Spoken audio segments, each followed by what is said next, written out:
আমার সৎ ভাই আমাকে একা পেয়ে জঙ্গলে নিয়ে যেভাবে কাজ করল। বন্ধুরা, গল্পটি সম্পূর্ণ শুনলে আপনাদের পাইপ দিয়ে টপ টপ করে পানি চলে আসবে। আপনারা হাতের কাজ করতে বাধ্য হবেন। হাতের কাজ করার আগে অবশ্যই হাতের কাছে টিস্যু রাখবেন। গল্পের সম্পূর্ণ আনন্দ নিতে অনুগ্রহ করে শেষ পর্যন্ত থাকুন। ঘরের সব কাজ শেষ করে আমার আম্মি বাবার সাথে তাদের রুমে চলে গেলেন এবং আমি সরাসরি সাজিদ ভাইয়ের রুমে চলে গেলাম। আমি সাজিদ ভাইয়ের রুমে ঢুকতেই দেখলাম তিনি জানালার পাশে দাঁড়িয়ে আছেন। আমি রুমে ঢুকে ভিতর থেকে দরজা বন্ধ করে সাজিদ ভাইয়ের কাছে পৌঁছালাম। আমি সাজিদ ভাইয়ের চোখে অশ্রু প্রবাহিত হতে দেখলাম। তখন ভাইজান আমার চোখের দিকে তাকিয়ে বললেন, শরীগু। সম্ভবত তিনি ভিতরে ভিতরে খুব খারাপ অনুভব করছিলেন। তিনি যেন এমন অনুভূতির মধ্য দিয়ে না যান, তাই আমি এগিয়ে গিয়ে সাজিদ ভাইকে জড়িয়ে ধরি এবং ধীরে তার কানে বললাম, ভাইজান, এই বয়সে এমন ভুল প্রায় হয়ে যায়। কিছু যায় আসে না। যাই হোক, আমরা তো আসলে সত্যিকারের ভাইবোন নই। আমার এই কথা শুনে সাজিদ ভাই আমাকে অবাক হয়ে তাকালেন এবং বলতে লাগলেন, কিন্তু আমরা তো ভাইবোনই। আমাদের এটা ভুলে গেলে চলবে না। আমাদের সীমা মেনে চলা উচিত। তখন আমি তাকে টিটকারি দিয়ে বললাম, আচ্ছা জি, এখন বড় সীমার কথা মনে পড়ছে। তখন তো মনে পড়েনি যখন আমাকে গোসল করতে দেখছিলেন। তখন আপনার সীমা কোথায় গিয়েছিল? এরপর আমি সাজিদ ভাইকে বললাম, আমি কাউকে কিছু বলব না, এ নিয়ে চিন্তা করো না। আপনি আমার সব সময়ের বড় ভাইজানই থাকবেন এবং আমি সব সময় আপনার প্রিয় ছোট বোনই থাকব। তারপর আমি এক চোখ টিপে আমার ভাইজানকে বললাম, যাই হোক ভাইজান, একবার ট্রাই করতে তো কিছু যায় আসে না। আমি কাল সন্ধ্যায় আপনার জন্য অপেক্ষা করব। এই কথা আমি হাসতে হাসতে আমার সাজিদ ভাইকে বলেছিলাম। এতটা বলে আমি তার রুম থেকে বেরিয়ে এলাম। হ্যালো বন্ধুরা, স্বাগতম আপনাদের সবাইকে আমাদের আরও একটি রোমাঞ্চকর গল্পে। আশা করি আপনাদের এই গল্পটি খুব পছন্দ হবে। বন্ধুরা, আমার নাম রুবিয়া এবং আমার বয়স ১৯ বছর। আমি কেমিস্ট্রির খুব ভালো একটি ছাত্রী এবং কেমিস্ট্রি আমার সবচেয়ে প্রিয় সাবজেক্ট। আমার সাজিদ ভাইয়ের বয়স ২১ বছর এবং তিনিও আমার সাথে একই কলেজে পড়েন। আমি ফার্স্ট ইয়ারে পড়ছি। আমরা দুই ভাইবোন একই ইউনিভার্সিটিতে পড়ি। আমাদের ক্লাস সকাল ৯টায় শুরু হয়। আমরা দুই ভাইবোন একসাথে বিশ্ববিদ্যালয়ে যাই। আম্মি পাপা আমাদের যাতায়াতের সুবিধার জন্য একটি মোটরসাইকেল কিনে দিয়েছেন। ভাইজান মোটরসাইকেল চালান আর আমি সাজিদ ভাইয়ের পিছনে বসে বিশ্ববিদ্যালয়ে যাই। বন্ধুরা, সাজিদ ভাই আমার সৎ ভাই। আমার নিজের পাপার মৃত্যুর পর আমার আম্মি সাজিদ ভাইয়ের পাপাকে বিয়ে করেছিলেন, তাই সে আমার সৎ ভাই। বন্ধুরা, আমি জানতাম না যে আমার সৎ ভাইয়ের সাথে এমন কিছু করার সুযোগ পাব। আমার আম্মি পাপা দুজনেই সরকারি চাকরি করেন, তাই তারা প্রতিদিন সকাল ৮টায় অফিসে চলে যান। আম্মি পাপা অফিসে যাওয়ার পর আমি আর আমার ভাইজান গোসল করে প্রস্তুত হয়ে বিশ্ববিদ্যালয়ে চলে যাই। আমাদের বাড়িতে একটি কমন বাথরুম আছে, তাই প্রথমে আমি গোসল করে প্রস্তুত হই, তারপর আমার ভাইজান গোসল করেন। সাধারণত মেয়েদের প্রস্তুত হতে বেশি সময় লাগে, তাই আমি আগে গোসল করতে যাই। আমরা দুই ভাইবোন বিশ্ববিদ্যালয়ে চলে গেলে বাড়িতে তালা লাগানো থাকত। বাড়ির গেটের চাবি সবার কাছে থাকে। আমি আর আমার ভাইজান ক্লাস শেষ করে সন্ধ্যার দিকে ৫টার কাছাকাছি বাড়ি ফিরি। সন্ধ্যায় আম্মি পাপাও বাড়ি চলে আসেন। এভাবেই আমি প্রতিদিন একটি নির্দিষ্ট রুটিন অনুসরণ করতাম। কিন্তু একটি ঘটনা আমার জীবন সম্পূর্ণ বদলে দিল। এটা দুর্ঘটনাবশ ছিল নাকি ইচ্ছাকৃত তা বলা মুশকিল। প্রতিদিনের মতোই আম্মি পাপা, ভাইজান আর আমি একসাথে নাস্তা করলাম। আমার পাপা আর আম্মি প্রস্তুত হয়ে অফিসে চলে গেলেন। কিছুক্ষণ পর আমি গোসল করতে বাথরুমে ঢুকলাম আর দরজা বন্ধ করলাম। সেই দিন আমি বাথরুমের দরজা বন্ধ ছিল।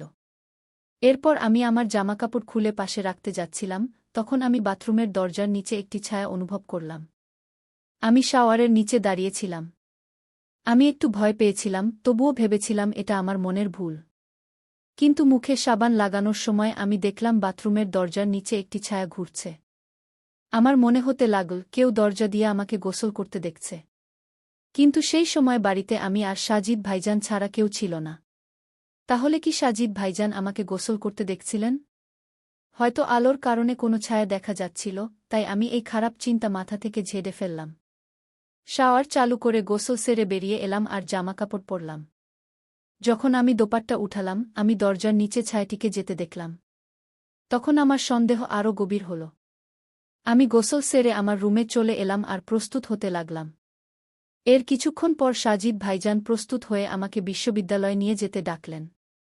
আমি আর আমার ভাইজান বাড়ির দরজা বন্ধ করে বিশ্ববিদ্যালয়ের উদ্দেশ্যে রওনা হলাম। সাধারণত প্রতিদিন আমি মোটরসাইকেলে ভাইজানের পিছনে বসি আর আমার ব্যাগ তার আর আমার মাঝখানে রাখি। কিন্তু সেই দিন আমি আমার ব্যাগ আমার পিছনে রেখেছিলাম। হয়তো আমি সেই দিন এক অন্য জগতে হারিয়ে গিয়েছিলাম। সেই দিনের অনুভূতি এতটাই ভালো ছিল যে তা কথায় বর্ণনা করা যায় না। পরের দিন সকালে আমি ভাবতে লাগলাম, কিভাবে বিশ্বাস করব যে সাজিদ ভাই আমাকে বাথরুমের দরজা দিয়ে গোসল করতে দেখেছিলেন কিনা। অনেক ভেবেচিন্তে আমার মাথায় একটি আইডিয়া এল। আম্মি পাপা অফিসে যাওয়ার পর আমি আমার মোবাইলের ক্যামেরায় ভিডিও রেকর্ডিং চালু করে বাথরুমের বাইরে এমন জায়গা রেখে দিলাম যেখানে কেউ যদি দরজা দিয়ে আমাকে গোসল করতে দেখে তাহলে তার রেকর্ডিং হয়ে যাবে। ক্যামেরা রেখে আমি বাথরুমে গেলাম আর দরজা ভেতর থেকে বন্ধ করলাম। দরজার দিকে তাকাতেই আমি আবার একটি ছায়া দেখতে পেলাম। ছায়া দেখেই আমি বুঝে গেলাম যে কেউ হোক না কেন সে ক্যামেরায় ধরা পড়েছে। এভাবেই আমি গোসল করলাম। গোসল শেষে আমি বাথরুম থেকে বেরিয়ে এসে মোবাইল ফোন নিয়ে আমার রুমে চলে গেলাম। ভিডিওটি শুরু করে দেখলাম আমি বাথরুমে ঢোকার পর দরজা বন্ধ করেছি, আর কিছুক্ষণ পর আমি যা দেখলাম তাতে আমার বিশ্বাস হচ্ছিল না। আমি ভাবছিলাম এ কিভাবে সম্ভব। এরপর আমি আর সাজিদ ভাই বিশ্ববিদ্যালয়ের উদ্দেশ্যে রওনা হলাম। আমি সাজিদ ভাইকে মোটরসাইকেলের পিছন থেকে জড়িয়ে ধরে ভাবছিলাম ভাইজানকে ভিডিওটি কিভাবে দেখাব। তখন সাজিদ ভাই বললেন, বাইকে ভয় পাচ্ছ নাকি? আমি বললাম, না ভাইজান। ভাইজান বললেন, তাহলে এত জোরে আমাকে ধরে রেখেছ কেন? তখন আমি সাজিদ ভাইকে বললাম, জানি না ভাইজান, আজ আমার খুব ভয় লাগছে। দুপুরে আমি বাড়ি ফিরলাম। সারাদিন আমার মাথা এদিক ওদিক ঘুরছিল। আমি এখন একদম আমি বুঝতে পারছিলাম না কিভাবে আমি সাজিদ ভাইকে এই ভিডিওটি দেখাব। রাত প্রায় 10টার দিকে আমি বিছানায় শুয়ে এপাশপাশ করছিলাম, আমার একদম ঘুম আসছিল না। তখন আমি আমার ভিডিওটি চালু করলাম এবং আবার দেখতে শুরু করলাম। হৃদয়ে অনেক সাহস করে আমি আমার ভিডিওটি সাজিদ ভাইয়ের মোবাইলে পাঠিয়ে দিলাম। প্রায় 15 মিনিট কেটে গেল, কিন্তু তিনি ভিডিওটি দেখেননি। আমি ভাবতে লাগলাম সাজিদ ভাই ভিডিওটি কেন দেখছেন না। আমি বারবার দেখতে লাগলাম, প্রায় 1 ঘন্টা কেটে গেল, কিন্তু সাজিদ ভাই এখনও ভিডিওটি দেখেননি। সাজিদ ভাই কি ঘুমিয়ে গেছেন নাকি, এই সব কথা আমার মাথায় আসছিল। এক রাত কেটে গেল, কিন্তু আমি কোনো উত্তর পেলাম না। আমি হতাশ হয়ে ঘুমিয়ে পড়লাম। পরের দিন ছিল রবিবার। রবিবার হওয়ায় আম্মি, পাপা, ভাই এবং আমি সবাই বাড়িতেই ছিলাম। আমরা সবাই একসাথে নাস্তা করলাম। নাস্তার সময় আমি সাজিদ ভাইয়ের মধ্যে কোনো পরিবর্তন দেখিনি, এর মানে ছিল সাজিদ ভাই এখনও ভিডিওটি দেখেননি। সকাল 10টায় আমি আমার রুমে বসেছিলাম, হঠাৎ আমার মোবাইলে একটি মেসেজ এল। আমি মোবাইল ফোন তুলে দেখলাম সাজিদ ভাই একটি মেসেজ পাঠিয়েছেন। ভাইজানের মেসেজ দেখে আমার হৃদস্পন্দন বেড়ে গেল। সাজিদ ভাই আমার ভিডিওটি দেখে ফেলেছেন। আমি সাজিদ ভাইয়ের মেসেজের উত্তর দিলাম এবং ভিডিওটি পাঠানোর সাথে সাথেই দেখা হয়ে গেল। আমি বুঝে গেলাম সাজিদ ভাই ভিডিওটি দেখেছেন। আমি কিছুক্ষণ অপেক্ষা করলাম, কিন্তু কোনো উত্তর পেলাম না। আমি আমার ভাইজানের উত্তরের অপেক্ষায় ছিলাম, কিন্তু দুপুর পর্যন্ত আমি কোনো উত্তর পেলাম না।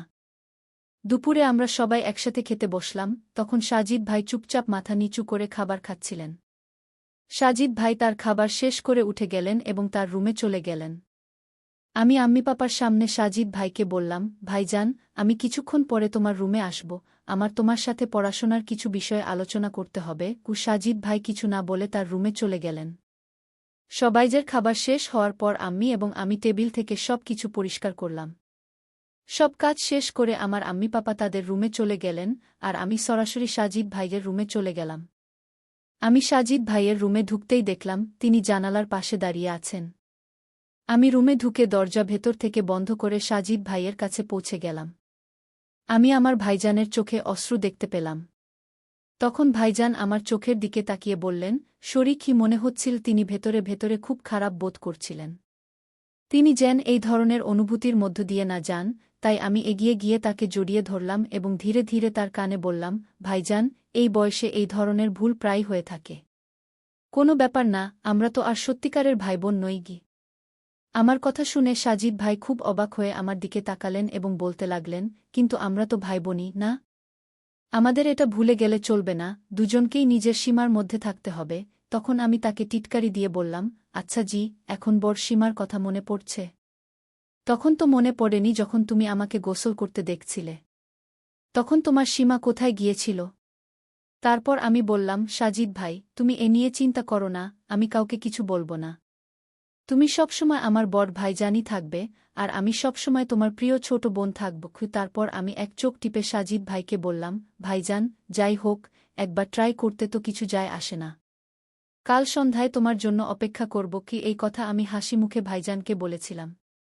এতটা বলে আমি তার রুম থেকে বেরিয়ে এলাম, আর তিনি আমাকে খুব অবাক হয়ে তাকিয়ে থাকলেন।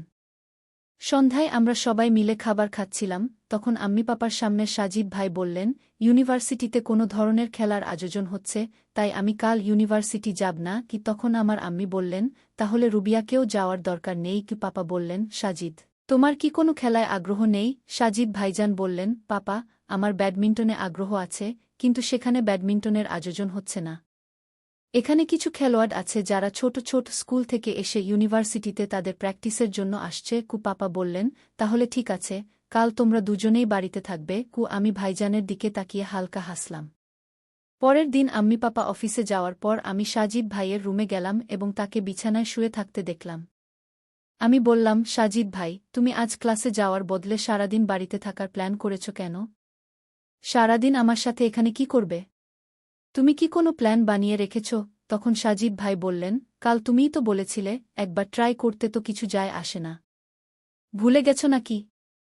তাই আমি ঘরে থাকতে চেয়েছিলাম। তখন আমি হেসে আমার সাজিদ ভাইকে বললাম, ওহ ভাই, তুমি তো বড় স্মার্ট হয়ে গেছ। কাল তো তুমি বড় কুমিরের অস্ত্র ফেলছিলে, বড় মর্যাদার কথা বলছিলে। এমন কথা বলে আমি তাকে জ্বালাতে লাগলাম।